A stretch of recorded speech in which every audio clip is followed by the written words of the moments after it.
Hi, I'm Jarret Yoshida. I'm an interior designer. My ex and longtime partner and BFF Dan and I live in this 4-story brownstone that we have restored together over the past 20 years.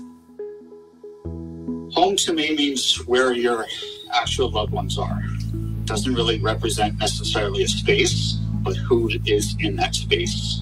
We knew immediately when we saw the house, however bad a shape it was in, that we loved it. And the fact that we've been able to bring it back to life with Jarret just makes it all that much more special.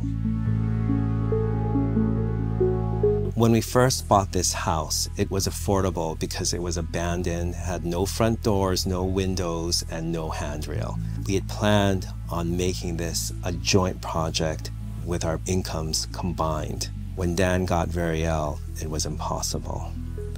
The Airbnb became our rescue and made it possible for Dan to have the best healthcare options available to him.